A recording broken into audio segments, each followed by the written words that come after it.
유학민의 잡지사 7월호 7번째 페이지. 우주 배경 복사가 있듯 잡지사인 지웅 배경 복사가 있습니다. 우주먼지 지웅배 교수와 함께합니다. 어서 오세요. 네, 반갑습니다. 빛을 발산하는 지웅배 복사입니다. 반갑습니다. 네. 저는 그 남아메리카 칠레가 네. 천문 관측에 있어서 굉장히 중요한 지역이라고 하셨던 기억이 납니다. 네, 칠레가 맞습니다. 되게 좁고 길다 보니까 네. 그만큼 좀 다양한 지형들이 있고. 예. 일단 지대 자체가 높아서 네. 구름의 방해도 덜 받을 수 있고요. 또 1년 내내 건조한 사막이 되게 많아요. 그러니까 일부 지역은 그렇다는 거죠. 네, 맞습니다. 예. 그래서 특히나 그 천문대, 전파 천문대, 광학 천문대, 온갖 천문대가 밀집되어 있는 지역 중에 하나가 그 칠레 아타카마 사막이라고 하는 곳이거든요. 베라루빈 천문대도 칠레에 있는 거예요. 맞아요. 그렇죠. 그래서 천문 관측이 굉장히 중요하다라고 하셨던 기억이 나는데 말씀하셨던 그 칠레 아타카마 사막 해발 5,000m에 있는 이곳에 최근에 수년간 우주를 관찰한 아타카마 우주론 망원경, 네. 영어 약자로는 ACT가 새로운 데이터를 발표했다고 해서 오늘은 이 망원경이라는 연구 성과를 한번 먼지님과 파헤쳐 볼까 합니다. 아타카마는 지명이고 네. 우주 망원경이 아니라 우주론 망원경이에요? 코스몰로지에서 C가 들어가 있죠. 좀 특이하네요. 이게 이제 우주에 올라갔다면 우주 망원경이었을 텐데 허블처럼 네. 허블도 스페이스 텔레스콥에서 뒤에 ST가 붙잖아요. 네. 근데 이 아타카마 우주론 망원경 ACT는 우주 배경 복사라고 하는, 그러니까 빅뱅 직후 아주 뜨겁게 뭉쳐있던 우주가 빠르게 팽창하면서 골고루 우주의 열기가 식어 있는데 그 팽창하면서 우주 전역에 퍼져 있는 미미한 열기의 흔적을 찍는 망원경이라고 보시면 됩니다. 그래서 빅뱅 직후에 퍼지는 열기가 지금 우리한테 오고 있는 맞아요. 거죠. 네, 맞습니다. 우주 배경 복사라는 것이. 네, 맞습니다. 네네. 그러니까 네. 이게 약간 그 우주에선 항상 네. 거리가 곧 시간이거든요. 네. 그래서 그거를 생각하시면 아주 어렵지 않을 거예요. 그러니까 우리가 아주 먼 우주를 보면 네. 가까운 우주에서는 100년 전의 우주를 보는 거고 더 먼 우주를 보면 1억 년 전의 우주를 보는 거고 진짜 극한까지 다다르면 네. 빅뱅 직후 한 130억 년 전까지의 우주를 볼 수 있겠죠. 그렇죠. 그러면 네. 그 빅뱅 직후에 얼마나 우주가 뜨겁게 뭉쳐 있었는지를 보고 싶다라고 하면 네. 그만큼 오래된 빛을 이제 거슬러 봐야 하는 거예요. 네. 근데 이제 문제가 뭐냐면 그 먼 거리에서 날아오는 빛이 우리한테 날아오는 그 사이에 우주가 이미 벌써 팽창해 버렸잖아요. 네, 그렇죠. 그러면 태초에는 아주 뜨거웠겠지만 출발할 때는 뜨거운 빛이었지만 지난 130억 년 동안 쭉 날아오면서 우주가 팽창하는 것과 함께 그 온도 자체가 낮아져 버린 거예요. 지금은 차갑게 식어 있는 아주 미미한 노이즈 수준의 빛으로 우리한테 날아오지만 예. 그것이 이쪽에서만 날아오는 게 아니라 네. 여기서도 날아오고 위에서도 날아오고 오른쪽에서도 날아오고 온갖 모든 방향이 우주에서 고르게 날아오고 있으니까 예. 이거는 우주라는 공간 자체가 머금고 있던 열기였구나 라는 걸 우리가 이제 알 수 있는 거죠. 그게 우주 배경 복사인데. 맞습니다. 그러니까 천문학의 제가 느끼는 가장 큰 매력은 들을 때마다 재밌는데 네. 그걸 또 금방 까먹어요. 네, 그래서 또 들으면 또 재밌습니다. 예, 우주 네. 배경 복사를 언제든 다시 복습하게 됐는데. 언제든 시켜주시면 좋겠습니다. 네, 아타카마 우주론 망원경이 그럼 우주 배경 복사와 관련한 뭔가를 밝혀낸 건가요? 맞습니다. 그러니까 우리가 사실 1970년대 때부터 그때 이제 펜지아스와 윌슨이라고 하는 두 천문학자 물리학자가 그때 당시에 있었던 커다란 소라 껍데기 모양의 전파 안테나를 가지고 처음으로 우주 전역에 어디를 보던 상관없이 뭔가 일정한 온도의 배경 잡음이 나오고 있다. 이거를 그때 알아냈어요. 근데 그때는 아직 관측 수준이 좋지 않았기 때문에 정말 하늘 전역이 매끈매끈하게 정말 깨끗하게 모두 같은 온도로 퍼져 있는 것처럼 보였거든요.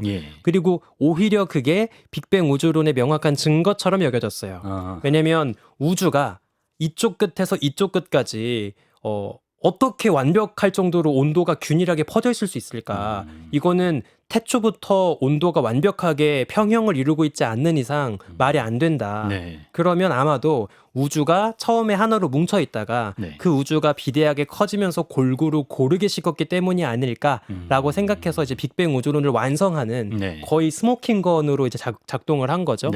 근데 이제 시대가 흘러가면서 이 우주가 매끈매끈한 건 좋은데 너무 지나치게 매끈매끈하다라는 문제가 생깁니다. 왜냐하면 결국에 우주 배경 복사에 퍼져 있는 그 온도가 뭘 대변하는 거냐면 네네. 어디에 초기 우주에 물질이 더 뭉쳐 있었느냐, 물질이 덜 뭉쳐 있었느냐 이런 거를 이야기하거든요. 그렇죠. 예. 이제 물질이 너무 많이 뭉쳐 있으면 그 물질 덩어리를 빛이 통과하다가 그만큼 에너지의 변화가 생기기 때문에 네. 사실은 우주 배경 복사가 완벽할 정도로 매끈매끈하다는 건 태초부터 여기나 저기나 우주가 어디 할 것 없이 다 같은 밀도로 물질이 퍼져 있었다라는 뜻이 되는 거예요. 예, 예. 근데 이제 이게 문제가 되는 거죠. 왜 문제가 돼요? 왜냐하면 네. 만약에 우주가 정말 네. 우주 전역이 네. 초기 입자들의 밀도가 완벽할 정도로 다 고른 분포를 갖고 있었다. 네. 일정한 밀도를 갖고 있었다라고 하면 여기든 저기든 중력이 다 똑같았을 거예요. 중력이. 네. 그러니까 오른쪽도 밀도가 똑같고 왼쪽도 밀도가 똑같고 어디든 다 밀도가 똑같은 상황이 되어버리면 어느 하나 네. 중력이 조금이라도 더 강해서 네. 물질을 빼앗아 오고 물질을 더 모으고 반죽되고 덩치를 키우고 할 수 있는 씨앗 자체가 없는 거죠. 그러니까 우리가 구름을 만들 때도 네. 응결핵이라는 걸 만들어야 그게 주변에 수증기를 모아서 구름을 만들고 비를 내리게 하거든요. 네. 마찬가지로 이 우주 공간 안에서 네. 어떤 더 큰 은하나 우주 구조를 만들기 위해서 필요한 네. 응결핵 같은 게 아예 없게 되는 거예요. 아. 그러면 우주가 아무리 시간이 흘러도 네. 그냥 계속 같은 아무것도 없는 네. 그냥 입자들의 스푸어 같은 상태를 유지할 수밖에 없는 거죠. 근데 중력은 사실 거리에 따라서 달라지지 않습니까? 아, 너무 좋은 네. 지적이신데요. 거리가 멀어지면 그 제곱의 반비례해서 약해지나요? 맞아요. 네, 맞아요. 네, 근데 우주가 사실상 무한하다고 보면 네. 만약에 제가 어떤 입자라고 해볼게요. 그러면 저보다 앞쪽 방향으로도 무한하게 많은 입자가 있고 뒤쪽 방향으로도 무한하게 많은 입자가 있어요. 네. 그러면 사실상 앞쪽에 있는 입자들이 저를 끌어당기는 중력의 합이나 네. 뒤에 있는 입자들이 저를 끌어당기는 중력의 합이나 네. 똑같아지겠죠.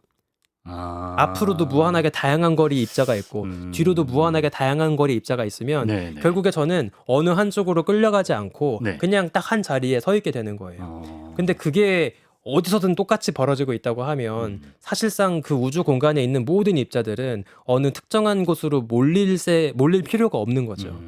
그런데 만약에 초기 우주에 조금이나마 밀도가 좀 더 강한 지역, 약한 지역 같은 아주 작은 밀도의 불균일이 있었다면 네. 그러면 밀도가 조금이나마 강했던 지역을 중심으로 물질이 더 모여들면서 네. 덩치를 키우고 그게 응결핵이 되고 네. 거기서 우주 거대 구조가 조금씩 만들어지고 자라나고 하는 게 가능한 거예요. 그래서 이제 우주 배경 복사를 처음 발견하고 나서 네. 많은 천문학자, 물리학자들이 근데 이렇게까지 매끈한 건 좀 과한데?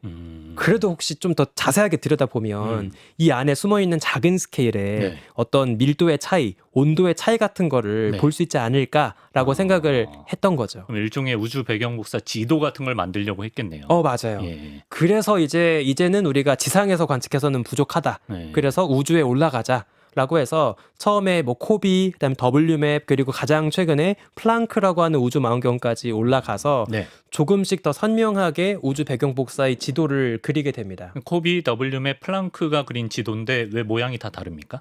저게 사실 네. 같은 지역인데 네. 저게 어떤 느낌으로 보시면 되냐면 우리 가끔 사진 같은 거 보정할 때 네. 거기 보면 대비 컨트라스트라는 다이얼이 있잖아요. 그 컨트라스트를 낮추면 네. 사진이 전반적으로 평탄하게 보이죠. 예. 근데 컨트라스트 대비를 높이면 조금이라도 밝으면 더 밝게 보이고 맞아요. 조금이라도 어두우면 더 어둡게 보이고 그래서 이 피부의 여드름까지 다 나오잖아요. 네네. 그래서 그런 거라고 보시면 돼요. 그러면 대비 기능이 플랑크로 갈수록 더 탑재가 된 건가요? 맞습니다. 그래서 점점 갈수록 더 사소한 아주 미미한 온도 차이까지 뚜렷하게 성능이 좋아진 거네요. 성능이 좋아지는 거죠. 그래서 저 마지막 플랑크의 경우에는 네네. 그 우주 배경 복사의 지도에서 네. 얼마나 온도가 높고 낮은 것까지 볼 수 있냐면 평균 온도보다 네. 고작 10만 분의 1도 더 높은 거, 10만 분의 1도 더 낮은 것까지 볼 수 있어요. 엄청 미세한 차이를 잡네요. 맞아요. 예. 그래서 제가 항상 수업할 때도 우주 배경 복사를 약간 어떤 식으로 좀 비유를 하냐면 일종의 카펫과 같다. 카페트와 같다. 왜죠? 왜냐면 네. 카페트도 멀리서 대충 보면 네. 매끈매끈해 보여요. 그렇죠. 근데 현미경으로 그렇지, 들이밀면 그렇지. 다르지. 그 안에 이제 엄청나게 보슬보슬한 솜털이 다 가지각색으로 삐죽삐죽 나와 있잖아요. 그러니까 크게 보면 매끈매끈하지만 네. 작게 들여다보면 그 안에 숨어 있는 자잘자잘한 밀도의 차이, 온도의 차이가 숨어 있었던 거죠. 아, 그렇구나. 우주 배경국사 지도에 대한 개념을 우리가 이해하게 됐는데 사실 이번 ACT 아까 아타카마 우주론 망원경의 핵심 성과가 바로 우주의 가장 오래된 빛이라고 할 수 있는 우주 배경국사의 정밀 지도를 완성한 거라고 합니다. 플랑크보다 그럼 더 정밀하게? 네, 맞습니다. 그게 이제 성과라고 하는데 그 성과를 통해서 우리가 좀 두 가지 난제에 대한 어떤 힌트를 얻게 됐다고 해요. 그래서 두 가지 난제를 차례차례 알아보면 좋을 것 같은데 첫 번째, 그동안 우주가 좀 평평한 종이 모양인지 네. 아니면 좀 구 모양으로 닫혀 있는지에 대한 오랜 난제가 있었던 모양이에요. 네, 맞습니다. 그거에 대한 좀 힌트가 이번에 나왔다고. 일단 이 우주 시공간의 공률이라는 개념이 조금 낯설 수 있어서 제가 조금 보충 설명을 드리면 네. 우주의 모양과 우주의 공률은 조금 다른 얘기입니다. 우주의 모양과 네. 공률은 이제 굽어진 정도일 텐데 네네. 모양과 달라요, 그게? 그러니까 예. 모양은 네. 우리가 공 모양일 수도 있고 우주가 도넛 모양일 수도 있고 뭐 다양한 모양의 우주가 가능할 거예요. 근데 이것과 별개로 네. 공률, 우주의 공률은 딱 세 가지만 가능해요. 어떻게요? 우주가 아까 말씀하신 것처럼 평탄하거나 네. 혹은 우주가 닫혀 있거나 네. 우주가 열려 있거나 이제 이렇게 이야기를 하는데 이게 조금 낯선 개념일 수 있어서 자료 화면을 보시면 저런 모양 세 가지 중 하나일 거라는 거죠. 네. 그러니까 우리가 네. 3차원의 그 공률이라는 게 조금 와닿지가 않다 보니까 네네네. 한 차원 낮춰서 네. 평탄한 2D 평면을 가지고 한번 공률을 이야기를 해보면 네. 평탄한 평면은 네. 정말 무한하게 그냥 쫙 뻗어 있는 납작한 종이 같은 세계라고 볼 수 있겠죠. 예. 반면에 닫혀 있는 평면은 네. 공 껍질 생각하시면 돼요. 공의 껍질. 네, 예. 공 껍질. 네. 그래서 가다 보면 다시 닫혀버리죠. 닫혀요. 네. 예. 그래서 우리가 그 시공간의 공률이라는 거를 어떻게 잴 수 있냐면 네. 그 무대 위에다가 나란하게 평행선을 그려보는 거예요. 평행선을 그려요. 네. 예. 그러면 만약에 납작한 종이처럼 네. 평탄한 시공간이 있다고 하면 네. 우리가 쭉 평행선을 그렸을 때 네. 계속 간격이 일정하게 유지되겠죠. 네. 절대 안 만나겠죠. 만나지도 않고 네, 네. 벌어지지도 않을 거예요. 그렇겠죠. 계속 끝없이 이어지겠죠. 네. 근데 만약에 아까 말씀드린 공 껍질처럼 닫혀 있는 시스템이라고 하면 그러면 평행선을 그렸을 때 네. 언젠가는 다시 만나게 될 겁니다. 그렇겠죠. 그렇죠? 네. 우리가 그 지구본 위에도 네. 그 경도선 쭉 여러 개 그려보면 결국에 극지방에서 만나잖아요. 아, 고올리네 네. 딱. 예. 그런 느낌이라고 예. 보시면 돼요. 예. 반대로 열려있는 그 시공간은 평면 세계에서는 보통 뭐라고 교과서에서 이야기를 하냐면 약간 말 안장처럼 이렇게 움푹하게 들어가 있다. 또는 그 우리 과자 중에 네. 풋땡글스 있잖아요. 아, 그 느낌이다. 네. 그런 느낌으로 이렇게 휘어진 세계면 열려 있다고 보시면 돼요. 그럼 평행선이 점점 벌어지겠죠. 점점 벌어지는. 네. 아, 그래서 네네. 우리가 이거를 열려 있다, 시공간이 열려 있다라고 이제 이야기를 하는 거죠. 네. 그래서 사실 우주 시공간의 공률이라고 하는 개념은 그 우주의 각 지점, 포인트와 포인트마다 네. 그 주변 지엽적인 시공간이 얼마나 휘어져 있는지를 이야기하는 거지 우주의 전체 모양이 공 모양인지 도넛 모양인지 이런 이야기를 하는 게 아니에요. 다른 거다. 근데 공률을 아는 게 뭐 네. 공률 긴장 이런 표현도 있는 것 같은데 네네. 우주론 연구에서 왜 중요한 거예요? 이게 결국에 우주의 공률은 어떻게 결정되냐면 네. 우주를 팽창시키려고 하는 에너지 대비 우주에 얼마나 많은 물질이 또 채워져 있는지 네. 이런 걸로 결정이 됩니다. 그래서 우주 시공간의 공률이 얼마나 닫혀 있는지 네. 평탄한지에 따라서 우리가 앞으로 우주가 어떤 식으로 더 진화해 나갈지 더 걷잡을 수 없는 속도로 빠르게 팽창할지 네. 아니면 다시 뭐 수축할지 이런 다양한 어. 우주의 어떤 미래를 내다볼 수 있는 있기 여단되는 때문에 지표 중에 하나거든요. 우주 배경 복사랑도 관련이 있는 건가요? 맞아요. 어떻게 관련이 이게 있죠? 왜 그러냐면 네. 아까 말씀드린 것처럼 우주가 정말 시공간 자체가 평탄한지 휘어져 있는지 어쩐지를 알고 싶단 말이에요. 그러면 우리가 우주에다가 네. 평행선을 그려보면 돼요. 네. 그쵸? 네. 우주에다가 평행선 쫙 그려서 네. 계속 얘가 끝도 없이 계속 쭉 이어지는지 그럼 어떻게 그려 근데 평행선을? 당연히 고작 한 몇 센치 그리면 네. 그거 가지고는 우주가 평탄한지 어쩐지 알 수 없겠죠. 그렇겠죠. 네. 그래서 가능한 오랫동안 가장 긴 거리를 날아온 평행선을 쓰면 좋아요. 아, 우주 배경 복사. 네. 그래서 네네네. 빗줄기는 항상 곧게 날아가거든요. 아. 단지 빛의 경로가 휘어지는 건 예. 빛 자체가 드리프트를 했기 때문에 휘어지는 게 아니라 예. 빛이 날아가는 시공간 무대 자체가 휘어져 있기 때문에 아. 그 휘어진 무대 위를 일직선으로 날아가는 빛의 경로가 휘어진 것처럼 보일 뿐이에요. 아. 그래서 네. 이 빛을 잘 활용하면 네.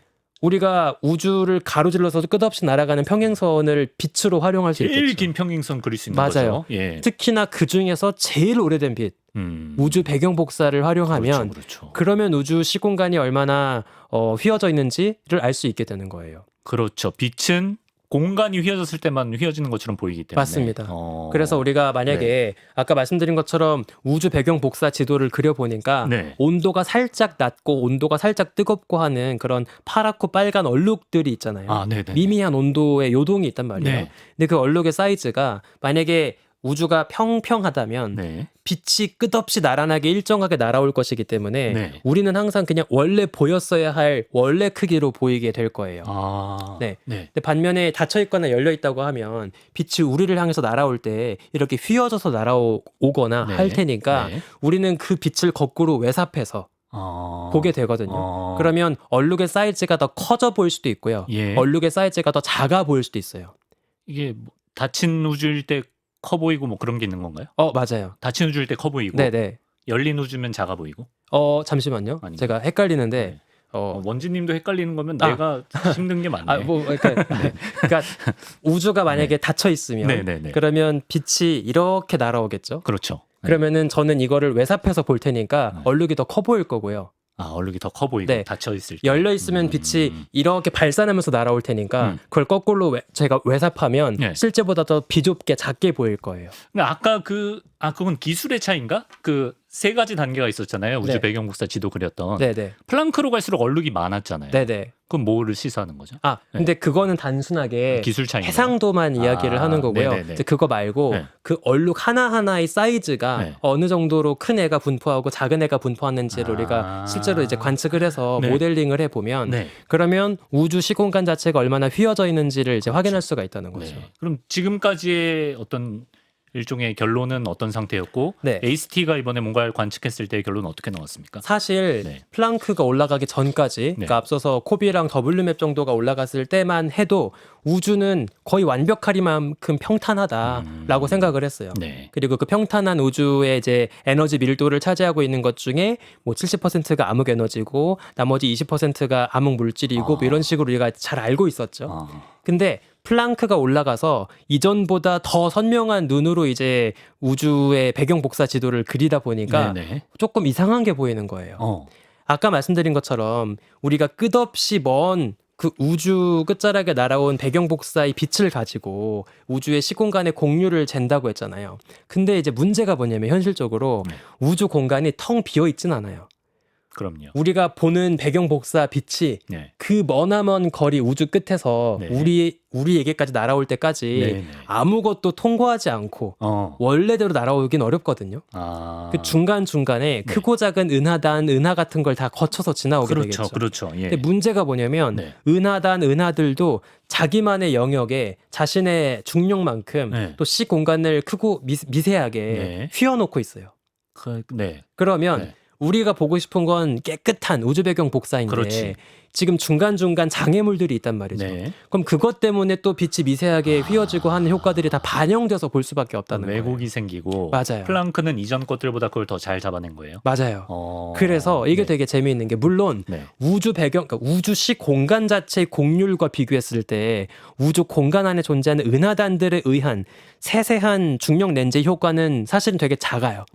그게 중력 렌즈 효과인 거예요? 그 왜곡이? 네. 예. 중력 때문에 그러니까 중력이 렌즈처럼 빛을 휘어버린다라고 해서 중력 렌즈라고 배웠었어. 네, 맞아. 부르는데 예. 근데 이 중력 렌즈가 너무나 사방에서 한꺼번에 벌어지다 보니까 네네. 이거를 무시하기가 어려운 거죠.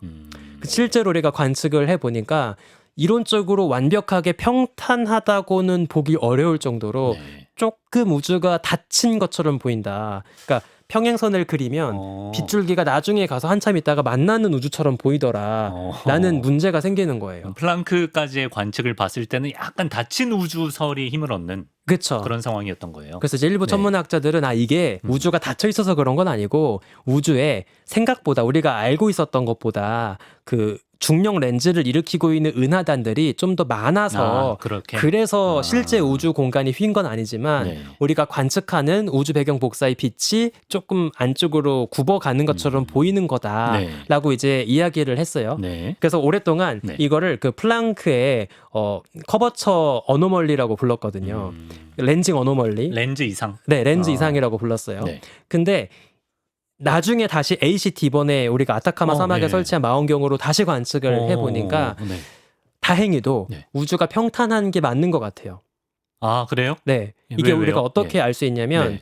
그 우주 배경 복사는 어쨌든 빛이다 보니까 네. 먼 거리를 날아올 때 빛이 진동하면서 날아와요. 네. 그래서 그 빛의 진동 방향을 우리가 이제 분석하는 기법을 편광이라고 하는데 아, 빛은 위로도 진동하고 옆으로도 진동하는데 네. 그 빛의 진동 방향 자체가 중력 렌즈를 거치게 되면 네. 그 방향도 꼬여 들어가게 되거든요. 그러면 평광을 함께 관측을 하면 우리가 단순히 얼룩의 사이즈만으로 유추하기 어려웠던 네. 실제 그 중력 렌즈의 양이나 분포 같은 거를 좀 더 정교하게 알 수 있습니다. 아, 그래서 실제 우주 공간에 중력 렌즈가 많은 게 맞나? 아니면 중력 렌즈가 많지는 않고 실제 우주가 닫혀 있는 게 맞나? 이거를 확인해 본 거예요. 중력 렌즈가 줄 수 있는 효과를 좀 걷어낼 수가 있게 된 거죠. 맞아요. 예. 그래서 앞서 플랑크가 관측했던 조금 지저분해 보였던 장애물들이 없어진 거죠. 맞아요. 예. 그 닫혀 있는 우주인 것처럼 보였던 그 데이터에서 그 실제 중력 렌즈 효과만 한번 싹 걸러낸 거예요. 예. 그랬더니 다시 우주가 평화롭게 평평해졌다. 평탄하게 된 거죠. 근데 평평한 게 다행인 거예요? 그게 좋은 겁니까? 뭐 다치면 안 좋은 건가요? 그렇다기보다 예. 제 그냥 약간 관습적인 표현이었을 것 같은데 그 우주가 네. 지금껏 네. 평탄하다고 우리가 그게 어떤 배워왔으니까 기본적인 생각이기 때문에 만약에 평탄하지 않고 닫힌 우주다라고 해버리면 네. 그동안 우리가 생각했던 여러 암흑 물질, 암흑 에너지에 대한 개념도 좀 많이 바뀌어야 하거든요. 그래서 그런 의미에서. 아직은 우리가 알고 있던 게 크게 달라지진 않은 것 같다. 뭐 이런 맥락입니다. 네, 다시 평평한 쪽으로 갔습니다. 네. 근데 좀 흥미로운 가설이 있는 것 같아요. 왜냐하면 아타카마 사막은 그 망원경은 남반구 하늘을 보는 거잖아요. 맞습니다. 그렇다 보니까 혹시 남반구 하늘에서만 그게 평평한 거고 얘가 보지 못하는 쪽에서는 또 막 다치거나 이럴 수 있는 거 아니냐. 사실 그게 말이 그런 되나요? 지적도 해볼 수 있어요. 예. 그러니까 어쨌든 사실 ACT가 아주 훌륭한 망원경이긴 하지만 네. 남반구 땅에 박혀 있는 망원경이기 때문에 네. 결국에 볼 수 있는 하늘은 북반구는 못 보고 남반구에 해당하는 한 40%까지만 하늘을 보는 거거든요. 네. 그러면 남반구에서 본 하늘에서만 평평하고. 하늘이 조금 평탄했고 거기에만 유독 뭐 암흑 물질 중력 렌즈가 조금 많았고 반면에 반대쪽 북반구 하늘은 여전히 중력 렌즈가 적고 실제 우주가 휘어져 있을 수도 있는 거 아니냐. 그렇게 다를 수가 있어요? 그 사실 그럴 수 없다고 생각해 왔는데 예. 그럴지도 모르는 거죠. 그러니까 물론 이건 조심스러운 이야기이지만 네. 여전히 그래서 요즘에 천문학계에서 또 어떤 뜨거운 이슈가 있냐면 네. 우주가 당연히 거의 한 점처럼 뭉쳐 있다가 네. 그게 한꺼번에 고르게 팽창해서 우주가 만들어졌고 그러면 오른쪽이고 왼쪽이고 북쪽이고 남쪽이고 할 것 없이 네. 우주는 어디에서나 같은 비슷한 모습을 하고 있을 거다. 그래서 우주의 어떤 균일성 문제라고 하는데 이 균일성이 혹시 깨질 수도 있지 않느냐. 전에 뭐 등방성이라고 맞아요. 하셨죠. 등방성 이거를. 균일성이라고 이제 이야기를 하는데 예. 그것이 혹시 깨질 수도 있지 않을까라는 의심을 할 수도 있는 거예요. 그러면 뭐 다 뒤흔들리는 건데. 그렇죠. 예. 이제 특히나 최근 들어서 우리가 우주 거대 구조의 지도를 되게 디테일하게 그리고 하다 보니까 네. 조금 재미있는 이슈가 나오고 있거든요. 우주 거대 구조가 그물처럼 이제 은하들이 복잡하게 얽혀 있는 그런 시스템인데 네. 이것도 물론 우리가 다 관측한 건 아니지만 약간 좀 큼직큼직한 구조들이 네. 어떤 특정한 방향에 있거든요. 예. 근데 그거는 그 반대쪽 하늘에 없는데 그만한 애가 이쪽 하늘에만 그게 보이는 거예요. 그럼 이것도 우주에 존재하는 물질의 분포가 애초부터 균질하지 않았던 거 아닐까? 뭔가 이런 의심을 자꾸 하게 하는 거죠. 새로운 가설 차원에서 그런 얘기가 네, 나오기도 하는군요. 네 맞습니다. 그러면 이번 우주 평평하다로 공률 긴장 논쟁을 다 해소한 겁니까? 당연히 그렇진 않을 그렇진 것 않아요? 같습니다. 이제 앞으로 더 정밀한 우주 배경 복사 망원경들이 뭐 또 우주에 올라가고 또 지상에 세워지고 하면서 네. 아직 채우지 못한 이 나머지 지도를 모두 디테일하게 완성을 해야 우리가 이제 공식적으로 확인을 할 수 있겠죠. 그렇군요. 우주 공률 논쟁에 대한 어떤 좀 그래도 중요한 힌트를 이번에 ACT가 알려줬습니다. 그리고 이제 두 번째 난제에 대한 힌트인데요.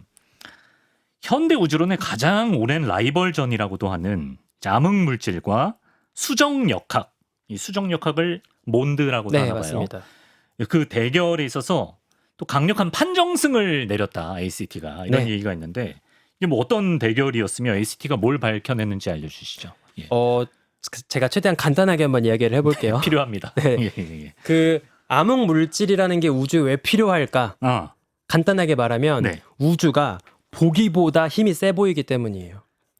그렇죠. 제가 네. 우주라는 친구를 만났어요. 네. 근데 우주가 되게 덩치도 작고 몸도 가늘고 되게 만만해 보였어요. 네. 근데 팔씨름을 했는데 네. 저를 완전히 그냥 뒤집어 버린 거예요. 예, 겉으로 봐선 믿기지 않는 힘이 나왔다. 그렇죠. 그래서 이 우주가 그럼 어떻게 해서 보기보다 힘이 세냐 이런 생각을 해볼 수가 있는데 이거는 어쩌면 우주에 보이지 않은 근육이 더 있었던 게 아닐까. 우주에서 중력을 만드는 더 많은 원천이 있었던 게 아닐까. 이제 이런 의심을 할 수가 있는 거고. 네. 그래서 보기보다 더 힘이 세 보이는, 네. 보기보다 더 무거운 우주를 설명하기 위해서 빛을 내지 않고 빛에 아무런 흔적을 남기지 않는 투명한 물질을 우주에 가정을 하게 된 거예요. 네. 그게 이제 암흑 물질인 건데 문제가 뭐냐면 네. 이 암흑 물질이 뭔지를 도통 모르겠는 거예요. 왜냐면 암흑 물질은 뭐 빛이 나오는 것도 아니고, 맞아요. 예, 뭐 아는 게 없다고 아예 했잖아요. 흔적이 안 나오니까. 예. 일제 천문학 자체가 빛을 보는 과학인데 빛이 안 나오잖아요. 네. 그러니까 도무지 그 정체를 알 수가 없는 거죠. 네. 그래서 이제 일부 지치고 지친 물리학자들이 네. 암흑 물질 개념에 대해서 약간 좀 회의적으로 달라진 거예요. 이거 애초에 우리가 방향을 잘못 잡은 거 아닐까? 허상을 쫓고 있었던 게 아닐까? 암흑 물질 같은 거를 가정하지 말고 네. 좀 다른 방식으로 이 부족한 중력을 설명할 수 있지 않을까? 그 친구의 믿기지 않는 힘을 설명할 새로운 게 필요하다. 맞아요. 네네네. 그래서 이제 어떤 방식으로 대안 가설을 만든 거냐면 의외로 네. 중력이 아주 큰 스케일에서, 그러니까 거리가 멀어지면 중력은 되게 빠르게 약해지는데 네. 그것보다는 좀 덜 가파르게 중력이 약해지고 있는 게 아닐까. 그래서 우리가 생각했던 것보다 우주가 전체적으로 좀 더 힘이 세 보였던 게 아닐까. 먼 우주에서 중력이 생각보다 덜 약해져서 맞습니다. 그게 상대적으로 좀 세게 느껴졌다. 그러니까 예를 들어서 우리가 중고등학교 때 배웠던 거를 떠올려 보시면 중력은 거리가 멀어짐에 따라서 네. 거리의 제곱에 반비례해서 맞아요. 거리가 2배 멀어지면 힘은 4배 약해지고 3배 멀어지면 9배 약해지고 네. 되게 빠르게 약해지는 힘이란 말이에요. 네네. 근데 그 정도까지 가파르지 않게 좀 완만하게 중력이 약해지는 거였지 않았을까. 예를 들면 뭐 거리의 제곱 대신에 뭐 거리의 반대. 1.5승이라든지 뭐 1.5제곱, 1.2제곱의 반비라는 거일 수 있지 예, 않을까라고 생각을 하는 거죠. 네. 그럼 단적으로 만약에 중력에 딱 1제곱에 반비례하는 힘이었다라고 해버리면 네. 거리가 2배 멀어지면 4배 약해지는 게 아니라 2배만 약해지는 거예요. 그럼 비례해서. 그렇죠. 예. 또 3배 멀어지면 9배까지 약해지는 게 아니라 3배 약해지는 거죠. 그러면 우리가 생각했던 것보다 먼 스케일에서 중력이 더 강하게 작동하고 있었더라가 되는 거죠. 그럼 근데 지구에서의 뭔가 현상을 설명 못하는 거 아니에요? 근데 이 몬드, 그러니까 Modified Newton Dynamics라고 해서 우리가 수정 뉴턴 역학이라고 부르는데 이 몬드에서 말하는 건 중력이 아주 먼 스케일, 그러니까 애초에 중력 가속도 자체가 아주 작은 스케일, 그런 큰 우주적인 스케일에서 중력 법칙이 다르게 작동할 수 있다라고 이야기하는 거예요. 그러니까 거의 우주 정도 되는 곳에서. 네, 맞습니다. 예. 그러니까 사실은 둘 다 서로 자규적이다라고 비판할 수 있어요. 그러니까 지금 설명이 안 되는 걸 설명하기 위해 약간 끼워 맞춘 느낌이라는 건가요? 그렇게 볼 수도 있죠. 그러니까 암흑 물질을 지지하는 사람들은 몬드 당신들도 결국에 중력 법칙이 갑자기 특정한 스케일에서부터 다르게 작동한다라고 자기적으로 설정한 거 아니냐. 이게 더 엉터리다라고 할 수 있는 거고 또 몬드를 주장하시는 분들은 아니 우리는 중력 법칙만 바꾸면 모든 게 해결된다. 그렇지. 정체도 알 수 없는 이상한 물질 가정하는 것보다 오히려 법칙을 바꾸는 게 더 말이 된다라고 또 이야기를 하는 거예요. 그렇게 암흑물질파와 몬드파가 있었는데 네. 이번에 아타카마 아타카마 맞나요? 네네. 아타카마 맞아요? 네네. 네, 아타카마 우주론 망원경은 뭘 발견한 거예요? 네. 이제 아까 말씀드린 것처럼 네. 우주에는 되게 많은 은하단들이 있거든요. 그러면 이제 은하단을 또 지나갈 때 네. 그 우주 배경 복사의 빛들이 또 여러 영향을 받게 돼요. 그래서 우주 배경 복사 빛이 통과하는 은하단이 우리 지구를 향해 다가오고 있었는지 네. 아니면 멀어지고 있었는지에 따라서 네. 그 빛이 당하는 효과도 네. 그 속도가 반영돼서 달라지게 되거든요. 그 삐요삐요 그거 아니에요? 맞아요. 그쵸? 도플러 효과랑 네, 자주 같습니다. 하시는 거. 네. 그 효과를 우리가 관측을 할 수 있는 거죠. 구급차 사이렌은 똑같은 사이렌이지만 네. 거리에 따라서 좀 다르게 오는 건가? 파장이? 맞습니다. 그러니까 우리를 향해 다가오면 네네네. 파장이 더 짧아지고 에너지가 더 높은 빛으로 변해버리고 네. 우리를 향해서 멀어지면 네. 파장이 더 길어지고 우리가 봤을 때 더 낮은 에너지의 빛으로 변해버리는 거죠. 맞습니다. 그럼 그거를 보면 예. 그 우주 배경 복사가 통과해온 네. 그 우리 앞에 있는 은하단들이 하나하나가 얼마나 빠른 속도로 움직이는지를 잴 수 있는 거예요. 그래서 특히나 이제 은하단들 중에도 네. 혼자 있는 애들 말고 네. 서로 또 충돌하거나 서로를 향해서 다가가고 있는 은하단들도 있거든요. 그럼 이런 커플 은하단들의 움직임을 재면 네. 엄청나게 거대한 스케일에서 그 은하단들이 실제로 어느 정도의 중력을 서로 주고받고 있는지를 우리가 재볼 수가 있는 거죠. 그렇겠네요. 그래서 이걸 가지고 이번에 분석을 해본 거예요. 예. 해보니까 네. 거리의 제곱에 반비례하느냐, 네. 거리의 1의 제곱에 반비례하느냐, 그 지수를 재본 거죠. 네. 재보니까 네. 거리에 그러니까 거리의 제곱이 암흑물질파고 네. 거리의 1제곱이 1제곱은 몬드파. 몬드파죠. 네. 예. 근데 재보니까 네. 1은 확실히 아니었어요. 몬드파 네. 시무룩. 거의 2 정도가 나왔습니다. 거의 2가 나왔어요. 네. 암흑물질을 방증하는 건가? 그렇죠. 그래서 예. 뭐 이 정도면 이제 예. 몬드 그만 빠이빠이. 빠이빠이 해야 되는 거 아니냐라고. 몬디. 죄송합니다. 썬킴 씨 때문에 그래요. 네네. 예. 그 네. 어떻게 많이 당황하신 것 같은데. 몬드 이제 그만해라. 네. 몬드 이제 그만해라. 네네. 라고 할 수도 있는 되게 유력한 증거가 아니냐라고 생각해 볼 수도 있는 거죠. 볼 수도 있는 거죠 정도구나. 그러니까 사실 저도 몬드가 되게 흥미로운 그 가설이라고 생각하고 네. 여전히 들여다볼 가치는 있다고 생각을 하는 것이 네. 몬드가 제일 잘 작동하는 이슈 중에 하나가 뭐가 있냐면 은하가 얼마나 빠르게 돌고 있느냐. 그러니까 은하 하나하나를 보는 거예요. 그러면 은하 중심에서부터 은하 외곽까지 별들이 얼마나 빠르게 속도를 그리면서 돌고 있는지 그 속도 분포 곡선이 있거든요. 근데 암흑 물질을 빼고 네. 몬드만 가정해도 네. 은하들의 회전 곡선은 되게 잘 설명돼요. 사실 몬드가 본격적으로 물리학자, 천문학자들 사이에서 주목받기 시작했던 계기 중에 하나가 이 은하들의 회전을 너무나 깔끔하게 설명하기 때문에. 한 큐에 설명하기 때문에 그래서 주목받기 시작했던 거거든요. 네네. 근데 이제 안타깝게도 은하단 규모로 나가기 시작하면 이 몬드가 잘 작동하지 않는 구석구석들이 많이 나와요. 그래서 여전히 이제 몬드의 집착을 좀 버리지 못하는 물리학자들은 네. 계속 은하들의 회전을 연구하면서 혹은 짝을 이루고 있는 그 쌍성 별들의 움직임을 연구하면서 어떻게 하면 이걸 좀 더 발전시킬 수 있을까 이런 고민을 하고 있지만 이번 연구를 비롯해서 네. 뭐 부딪히는 두 은하단에서의 암흑 물질의 분포라던가 이런 다양한 관측들을 보면 네. 암흑 물질이 그래도 좀 더 말을 잘 듣는 것 같긴 해요. 몬드한테 약간 좀 치명타가 되긴 한 것 같아요. 맞습니다. 그렇죠? 네. 그 정도의 성과를 ACT가 이번에 또 밝혀낸 거네요. 네. 예. 그렇습니다. 조금 어려울 수 있는 내용인데 그래도 역시나 쉽게 설명해 주셔서 좀 따라간 것 같습니다. 죄송합니다. 아니요. 네네. 감사합니다. 네. 예. 아타카마 우주론 망원경의 최신 연구 성과를 바탕으로 또 우주에 대해서 우리가 조금 더 깊게 들여다보는 시간이었습니다. 우주먼지 지용배 교수와 함께했습니다. 말씀 고맙습니다. 감사합니다.